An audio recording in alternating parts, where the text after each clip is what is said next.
Chào các bạn, hôm nay chúng tôi sẽ trình bày về dấu thân trong tiếng Lào.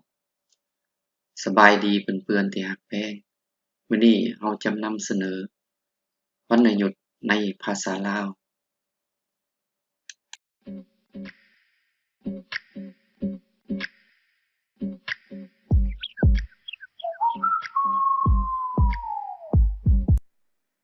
วรรณยุกต์ dấu thân.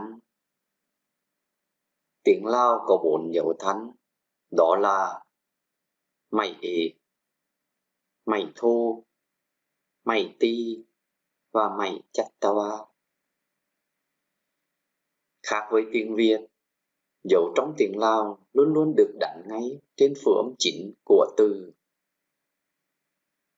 Khác với tiếng Việt, dấu trong tiếng Lào không quyết định tất cả thanh điệu của từ, mà còn tùy thuộc vào phụ âm cao, thấp và trung bình.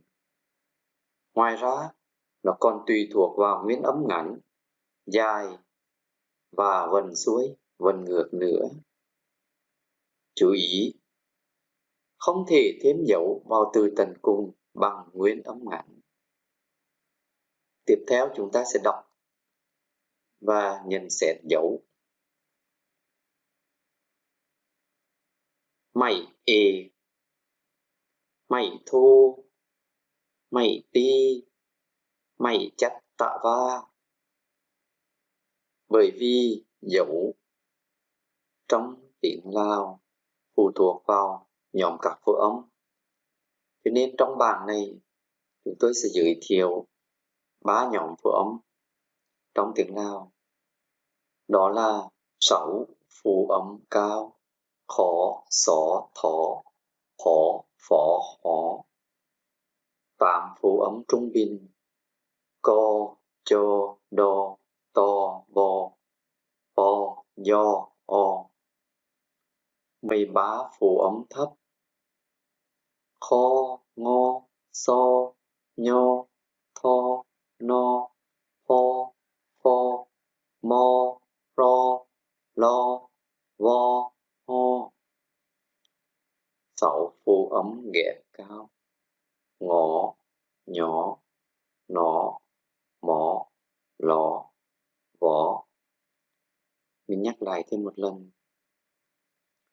6 phụ âm cao, khó, xó, thó, hó, phó, hó. 8 phụ âm trung bình, co, cho, đo, to, bo, po, do, ho. 13 phụ âm thấp, kho, ngô, so, nhô, tho, no, pho, pho, mo, ro, lo, vo, ho. 6 phụ âm ghép cao, ngõ, nhỏ, nó, mỏ, lọ, vỏ. Tiếp theo mình sẽ nhắc lại về 28 nguyên âm. Trong nguyên âm tiếng Lào sẽ gồm 28 nguyên âm, trong đó có 12 cặp nguyên âm và 4 nguyên âm đặc biệt.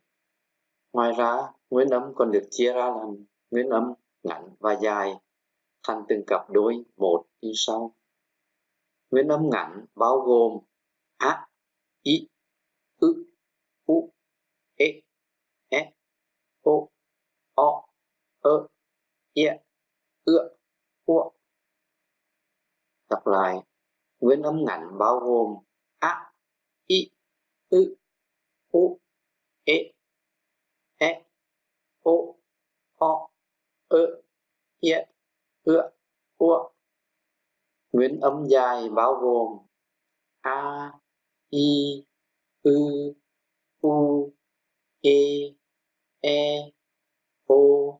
o, ơ, ia, ưa, ua. Nguyên âm dài bao gồm a, i, ư, u, e, o, ơ, ia, ưa, ua. Riêng 4 nguyên âm ai, au, âm không có cặp nên được gọi là nguyên âm đặc biệt.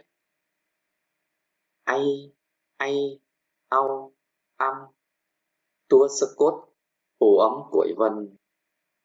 Phù âm cuối vần là phù âm nằm cuối một từ mà không có nguyên âm kèm theo. Trong tiếng Lào đó là các 8 phù âm sau: co, ngô, nhô, đò, no, bò, mo, vo. Mình đọc lại: co, ngô, nhô, đò, no, bò, mo, vo. Trong đó có chia ra làm phù âm cuối vần mở và phù âm cuối vần tắt. Phù âm cuối vần mở tiếng Lào gọi là tua sơ cốt pên, là những phù âm cuối vần có thể biến âm theo dấu thanh, gồm có 5 phù âm sau: ngô, nhô, no, mo, vo. Ví dụ cạn, cuối, kín, còm, cao. Phù âm cuối vần tắt tua sơ cốt tai là những phù âm cuối vần không thể biến âm đủ theo dấu, gồm có 3 phù âm sau: co, đò, bò. Ví dụ cắt, cắt, cắt. Vần xuôi, vần ngược. Vần xuôi là vần có nguyên âm dài: a, i, ư, u, e, o, ư, ưa, ia, ua. Phù âm cuối vần mở: ngô, nhô, no, mo, vo, hoặc nguyên âm đặc biệt ai, au, âm. Vần ngược là vần có nguyên âm ngắn: a, i, ư, u, e, o, ia, ưa, ua, hoặc phù âm cuối vần tắt: co, đò, bò. Bây giờ chúng ta sẽ đi vào bài học chính của chúng ta, đó là cách đọc vấn đề nhột, bao gồm máy ê, máy thô, máy tì và máy chatava. Đối với máy ê, phát âm giống nhau với mọi phổ âm, nó gần như tương đương với dấu huyền trong tiếng Việt: ca, kha, nga, đàn, hàng, ngài. Ca, kha, nga, đàn, hàng, ngài. Ca, kha, nga, đàn, hàng, ngài. Ca, pa ca là cá rô biển, cá rô sông. Kha, hùa kha là củ riềng. Pa kha là cá heo nước ngọt. Nga, ngà mây là cành cây. Đàn, ví dụ đàn lao bao là cửa khẩu lao vào. Hàng, ví dụ hàng cây là xa xôi hay là xa cách. Ngài, ví dụ ngài khô, dễ quả, mày thô. Phát âm giống nhau với nhóm phổ âm trung bình và thấp, gần như dấu hỏi trong tiếng Việt: ca, cạn, kha, hàng, ca, cạn, kha, hàng, ca, cạn, kha, hàng. Riêng phù âm cao sẽ trở thành như giọng nặng trong tiếng Việt: khà, hàng, khà, hàng.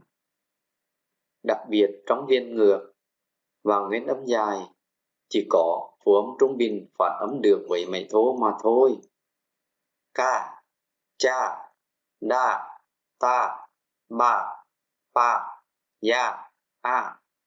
Mày ti chỉ phù âm trung bình mới phát âm được với mày ti. gần như dấu nặng trong tiếng Việt. Vần xuôi chỉ phát âm được với nguyên âm dài. Cả, chả, đà, tá, bá, dạ, kỳ, chỉ, đi, tì, bị, dì, ý. Mình đọc lại. Cả, chả, đà, tá, bá, dạ, kỳ, chỉ, đi, tì, bị, dì, ý. Vần ngược chỉ phát âm được với nguyên âm ngắn. Cắt, chặt, đặt, tắt, bắt, giặt, ắt. Kít, chít, đít, tít, bít, dít, ít. Mình đọc lại thêm lần nữa. Cắt, chặt, đặt, tắt, bắt, giặt, ắt. Kít, chít, đít, tít, bít, dít, ít. Mày chắt ta wa. Chỉ phương trung bình trong vần xuôi mới phát âm được với mày chắt ta wa, gần như dấu sắc trong tiếng Việt. Cá, chá, đá, tá, bá, giá, ký, chí, đi, tí, bí, dí, ý. Mình đọc lại thêm lần nữa. Cá, chá, đá, tá, bá, giá, ký, chí, đi, tí, bí, dí, ý. Xin cảm ơn các bạn đã ghé thăm kênh. Các bạn đừng quên nhấn đăng ký để tiếp tục được nhận video free từ chúng tôi nhé. Khóc chay พื่อนๆที่มาเยี่ยมชม channel นี้อย่าลืมกด subscribe เพื่อจะได้รับวิดีโอฟรีจากพวกเราเนาะขอบใจ